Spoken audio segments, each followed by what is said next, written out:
Hi, it's Kim from Expressions of the Universe. Today I'm going to show you how you can pull your astrology chart. So let's get started. So go to your favorite browser and type in astro.com. You can use any browser.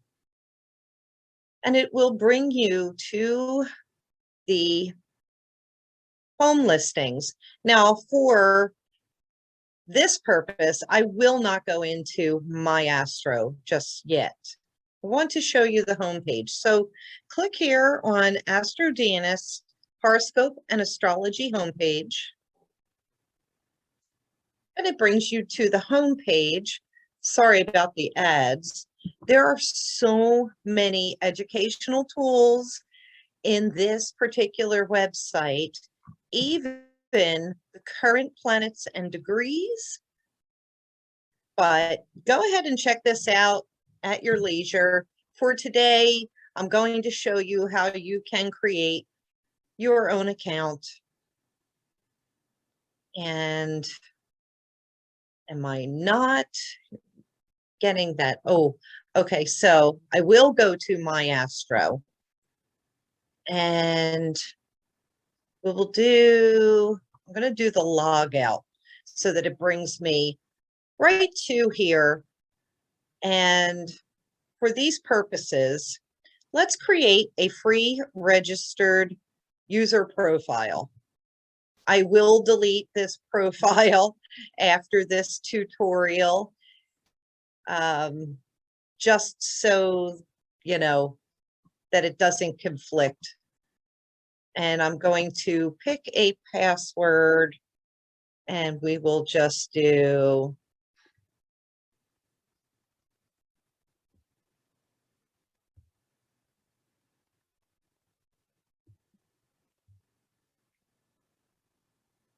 I'm not picking a title. And this is me. Keep me logged in. No, if you want to do that, sure. And then I'm just going to hit OK. And it says that it already has a profile under this email address, which it does.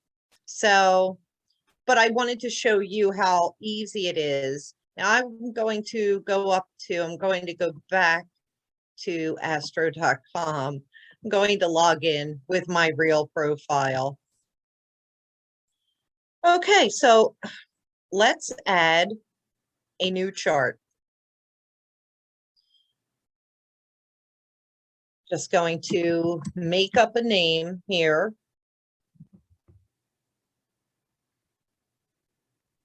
Jane Doe. You don't have to click the gender. And make up a date. So I'm just going to make this up out of my head. I'll do today's date, but I will make the year, say 1990. You should select a time of birth simply because you will not be able to get a rising sign or a house placement without the time of birth. So you can choose, I don't know, unknown up here, but it is really best to at least have something in there. You may not have an accurate rising sign or house placement otherwise. So it is best to get a copy of your birth certificate with your time of birth on it.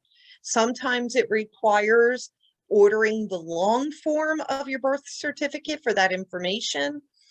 And you really don't want to rely on your mother's information or a relative's information, because as time goes on, our memories become skewed. Also, too, a mother is under great duress and sometimes on narcotics when giving birth to a child. So their memory is a little foggy. I went 55 years thinking that I was born at 6:42 in the morning, And it turns out that I was actually born at 3:42. I only recently found out my exact time of birth when I ordered my birth certificate, and I am a practicing astrologer. So I went off of what my mom had told me for years, but the rising sign and the house placement didn't feel right to me. I just knew from experience in how to read an astrology chart that certain things didn't line up. Often when I'm pulling a birth chart, I will ask, maybe, were you born in the morning, in the afternoon, evening, or in the middle of the night? Sometimes our parents do remember that. Or I will use 12 p.m. as a starting point, and then I can ask questions that will help me figure out or rectify the chart. But anyway, I'm just making this information up right here. You want to keep the whole world on here. Why? Because it just makes it easier for when you're entering other birth charts. And I would, for the sake of this, make up, right, any town, but I doubt there's any. Let's see, any town? Is there a place called any town? No. So I will just put Philadelphia, PA, and I will select that. And the reason why you need the birth town is because we need to have a proper latitude and longitude in order to figure out how the planets were aligned on this date and time, and what latitude, longitude, in order to get an accurate birth chart. So just hit the continue button. After that, I'm going to go back to the letter J to find my Jane Doe. You could see I was doing another tutorial earlier. So I'm going to enter, click on Jane Doe, and I go directly to the extended chart selection. Now you could do a quick access to your chart right there. And voila, it's done. This also will give you information on the degrees and signs of what the placement is, and also the different aspects. If you wanted to get into more detail, you can go into the extended chart selection. I'll show you that in just 1 second. So for the purposes of this tutorial, our Jane Doe happens to be a 1 degree Virgo rising sign or ascendant. Her moon is in Leo at 5 degrees, and her sun is in Pisces, 17 degrees. The moon is in the 12th house. The ascendant is always at the beginning of the 1st house, and her sun is in the 7th house. I have another tutorial video, which will be published shortly. Maybe by the time you see this, it will already be published, that will explain the houses, and check out those other tutorial videos. Now, if I wanted to go back and get more detailed information or change some of the information, I will go into, let me slow that down, the extended chart selection. So in the extended chart selection, I'm just going to keep this on most of the defaults that are listed here, just keeping everything defaulted, but the chart type, natal chart wheel, that is your birth chart. You can do synastry charts and add people to the chart together. You can do a progress chart. You could do natal with progressions and solar are combined. There's so many different charts that you can choose from. It's really fantastic. You can also do a solar return, solar and lunar returns, and that is a birthday chart. But for the purposes of this tutorial, I'm sticking to the natal chart. The style, I just always keep it on the web default style. Now the house system, this is a little tricky sometimes. So the default for AstroDNS or astro.com is Placidus, the Placidus house system.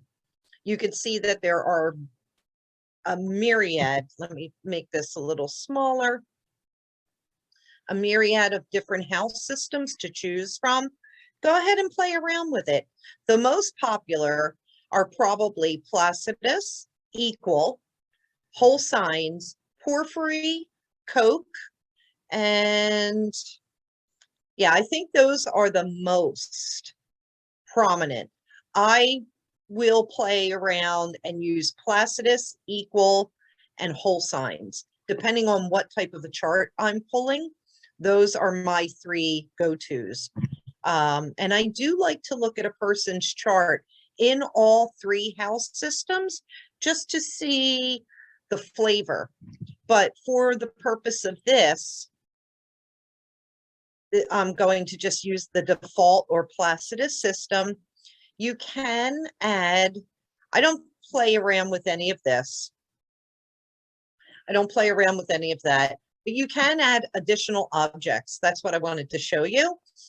I add into my charts the part of fortune, the vertex, Lilith or Black Moon Lilith, Chiron, Ceres, Pallas, Juno, Vesta, Eris.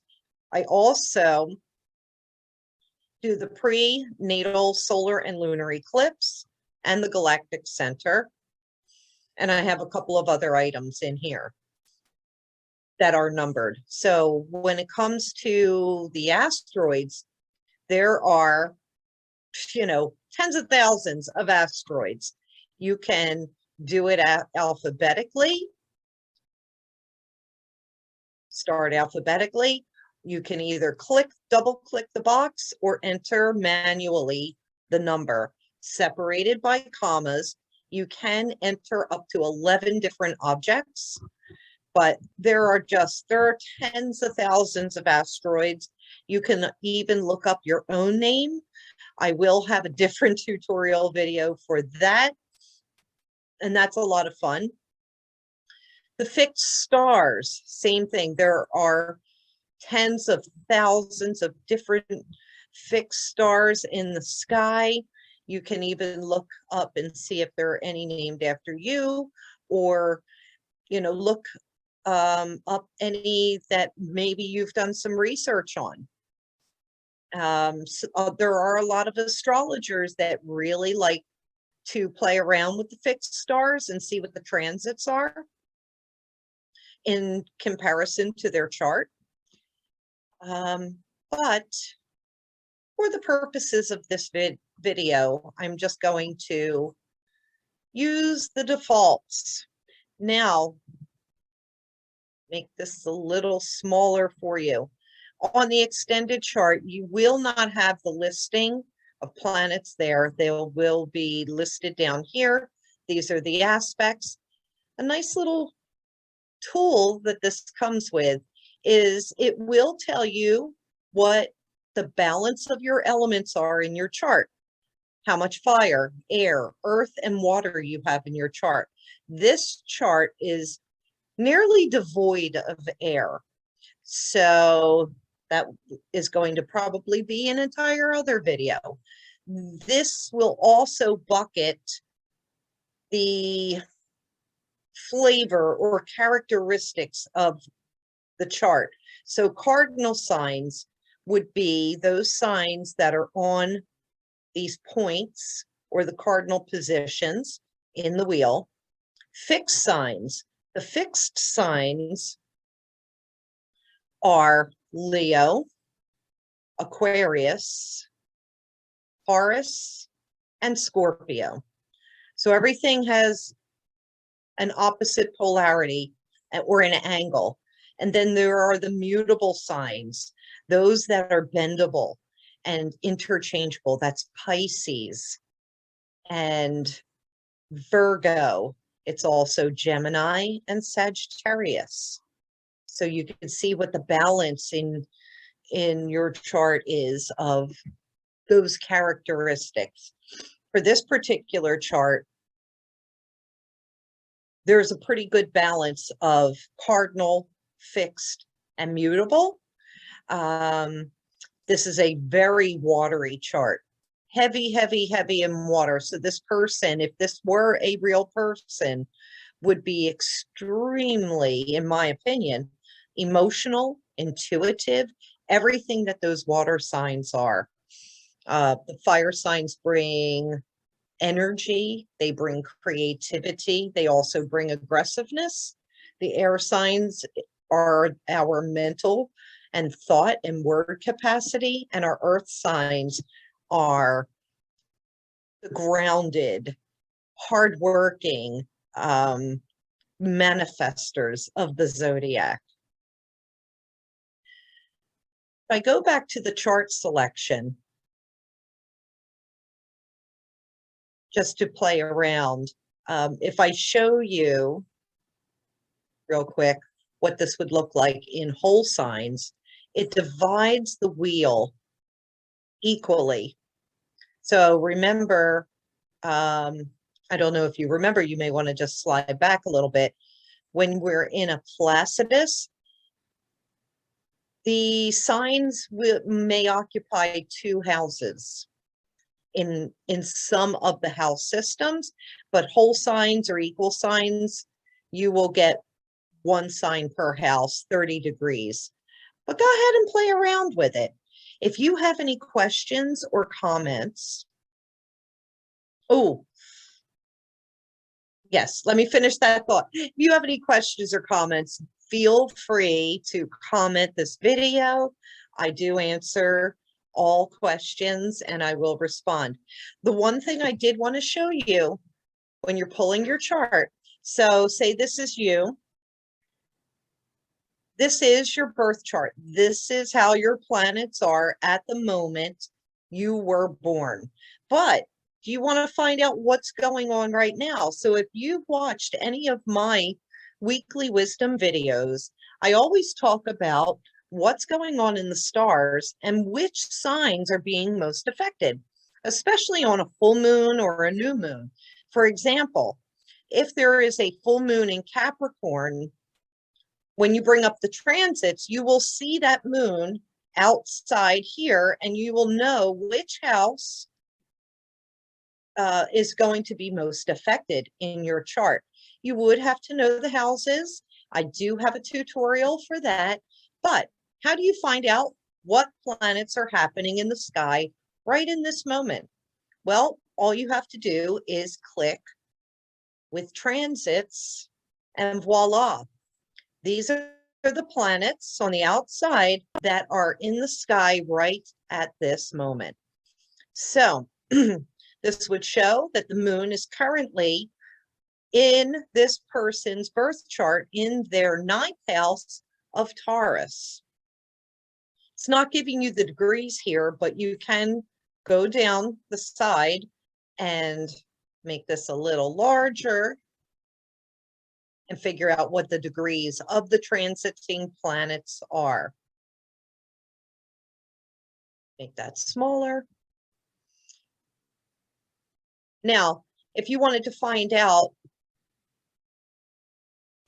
a specific date, because these transits, the green, are for today. So it's almost like this is a solar return chart because it's the same day. But what if I wanted to find out what the transits are going to be several months from now, or maybe what the transits were a few weeks or a few months ago, or even a few years ago? I can go back to the chart selection, and here where it says start date for charts marked with an asterisk. Okay, so let's see what was happening on New Year's Day of 2022. So I can click the chart, and then I'm going to add in the transits. And here you could see a whole entire different view of what the planets were like on a specific day. Now, remember the last chart that I showed you, we had the moon up here transiting the 8th house in Taurus. Well, the moon's not there anymore because I am looking at a different date. The moon is actually down here in Sagittarius in the fourth house. The sun on January 1st of 2022 was down here in the fifth house of Capricorn. And you can go back, you can put in any date in here and do the same thing. So let's see, summer's coming. I want to find out, what will, say, August 14th be? Just for fun, of this year. Let's see what will be highlighted in this chart. And then I click transits. Oh, so the sun will be just past my natal moon. Say this is me. And so my emotions would be really nice. The sun is actually on the prenatal lunar eclipse in this particular chart. Where's the moon? The moon is over here in Pisces. Now the moon goes through each sign in 2 to 2.5 days, and it moves pretty quickly. But what else is happening? Oh, so Mars and Uranus and the North Node are up here in this chart in the ninth house of travel, foreign affairs, maybe education in Taurus. So this may be a really great time for a vacation. We also have Venus right on the natal moon, which seems pretty lovely. Although with Saturn occupying the sixth house, transiting the sixth house, you may not be able to get away from work. So that's how I pull the astrology chart. And like I said, if you have any questions, this is just a basic how to pull the chart, how to do some different features. I will have other tutorials, so please be sure to check that out. And I hope you really enjoyed this video.